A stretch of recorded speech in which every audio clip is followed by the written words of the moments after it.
So Gary, thank you so much again for this. I'm very excited. I heard we have 8 minutes, so that means a lot to me. So first of all, it's been a whole year since our last call. It's only been like 6 months since Veecon. So how do you feel? How do you feel about this first year and a half in Web3, and since VeeFriend Series 1 launch? What has changed? What do you see today? I feel as though the way I saw it played out, the thing I didn't see was it playing out in such a condensed window. As you know, I spent a lot of last summer saying 99% are going to go to zero, 99% are going to go to zero. I thought there was too much gold rush. Yeah. I definitely didn't think VeeFriend's individual values would get as crazy as they did. Mm-hmm. And I don't think I didn't know exactly when everything would quote unquote go to zero. And then there was the macro economy, right? The war in Ukraine really kicked off stuff. And so, I feel good because I feel confident in what I'm building. Thing I invested in and bought as a collector, I spent money that I could afford to lose. So I'm a human being. Am I thrilled that my world of women are where they are now versus before? I'm indifferent. But I also spent money. I believe in the project. I'm glad I bought it. But I am very empathetic to the anxiety. No matter how many times I said, don't spend money that you can't afford to lose. When there's so much hysteria and money being made, people get caught up. But as far as VeeFriends, we're ahead of schedule. The Toys R Us toy deal, huge. I feel, Veecon 1 was a huge success. The hype for Veecon 2 is very strong. We have some really substantial, cool stuff coming out that we've been working on very quietly. I've alluded to it in Discord a little bit. It's on the technology side. We're pretty close. We're really ready. We're just crossing T's and I's. There's so much going on. Royalty, exchanges melting. There's a lot going on, as you know, because I know you're very deep in it. So I would say, on an individual basis, me, Gary Vaynerchuk, and VeeFriends, I feel phenomenal. On a macro, it's been a roller coaster and a lot of emotion, and I hope people are doing okay. And, I'm worried because I think things are going to get worse in the global economy, not better. Yeah, absolutely. So everybody, the atmosphere is very dark right now, and everybody has this word recession, playing around in their mind. So I know a lot of people are scared. And, all the exchanges like the FTX thing, what do you think about that? Like, why do you think that's happening? Like all these exchanges collapsing? I'm not educated enough to answer properly. I know very little about it. Yeah. My spidey senses off of a couple things I see here and there is, it goes back to the thing I most believe in. Do not spend money you can't afford to lose. So if I'm reading correctly, and again, I think it's very clear that I'm not sure if this is what happened, but if you're taking deposits and then reinvesting them, you become vulnerable. Yeah. And I don't know if that's what happened or other things, but yeah, I mean, I've never had money in exchanges because that was my fear. So, but again, it's very tumultuous. Again, as much as I could tell people how much money was lost during the internet stock bubble, yeah, if that's just a history lesson, not you living through it, you don't really know the lesson, right? Your parents tell you not to drive drunk, but then when your friend drives drunk and dies in high school, it becomes real. Yes. I and others could say, don't spend money you can't afford to lose. 99% are going to go to zero. But until it's your $80,000 that went to $3, it doesn't become real. And so, unfortunately, this is a very tricky time. Mm-hmm. Absolutely. So Veecon 2023 is coming up, and I asked around in the Discord and Twitter if people had some questions for you, and a recurring question is, will there be anything different, special, like compared to Veecon 2022, particularly for Series 1 holders, for spec holders? Is there anything in mind? You don't have to tell me what, but I'm not telling you. I think I've been consistent that Veecon is not the place where I want there to be a separation of classes. As you know, for Series 1, yes, it's Series 1's the only people that can get the tickets.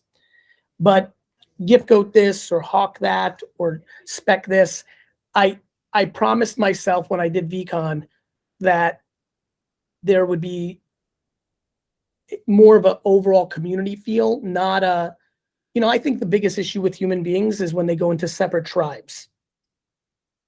Men versus women. Religion versus religion, race versus race.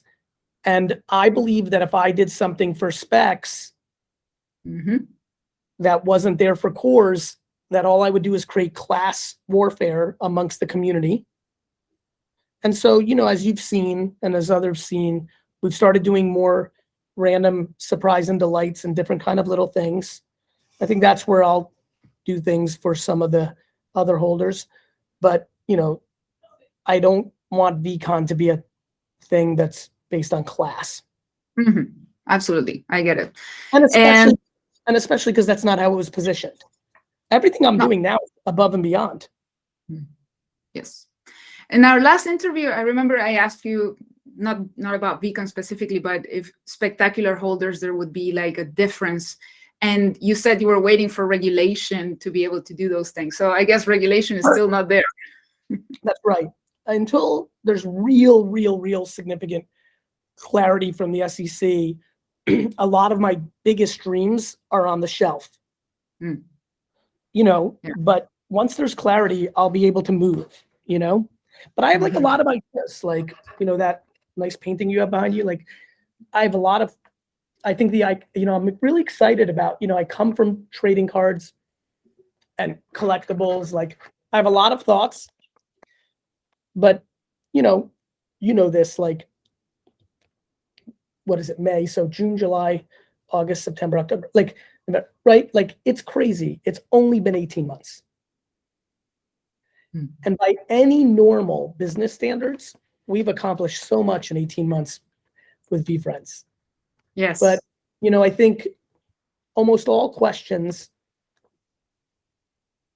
in all communities across all NFTs projects are really grounded in, are you going to do something that creates the value of the NFT to go higher? And so I'm empathetic to the series of questions, but you know me for a long time and you're following very closely here. I believe the thing that will work out best for our community is for me to stay focused and in my cocoon and doing what I've done for the last 25 years. And I need to be careful to not get sidetracked by the rightful opinion of people who are looking for shorter term value. Yes, I'm with you on that.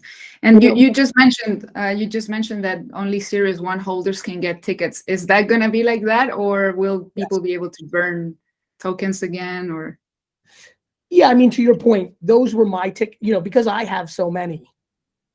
The ones that were burnable were so it will continue to be that way. We're not adding inventory. Last year's burnable token for ticket with book games was for my tickets. And so I have to do something every year with my 900 tickets.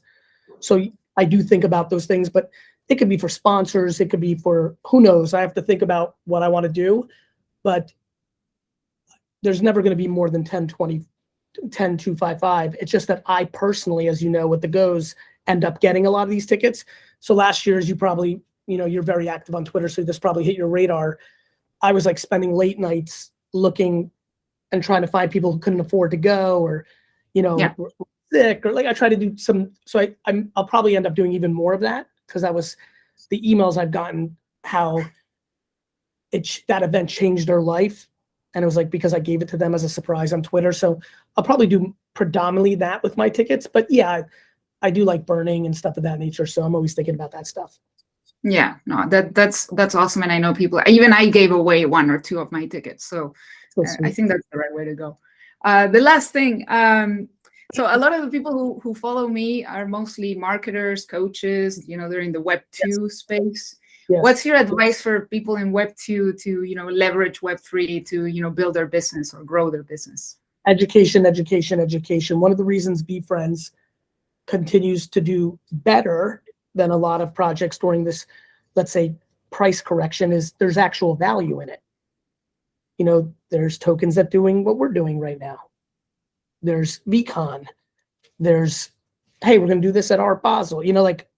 So I think for all the Web 2 people and all the business people, finding ways to provide value in the smart contract, not just the collectible part, matters.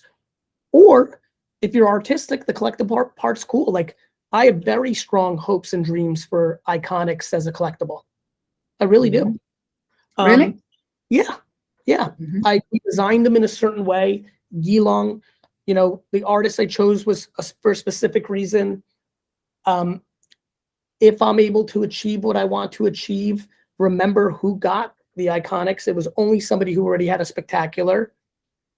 If the history of what I've learned in sports cards, I have real hopes and dreams as a collectible in 20 years for those products, to the point of the market. I know that people are not, I always laugh when people are joking or not joking with me of like, I don't have 20 years to wait. I get it. But that's what I have to do when I think about things. And so I would just tell everybody who's in Web 2 to try to make it valuable. Make it valuable. Any book on the works? Do you have another book coming up anytime soon, or? I'll give you the exclusive. I'm working on Jab, Jab, Jab, Left Hook. Left Hook. Left Hook. That's going to be the title? It sure is. Awesome.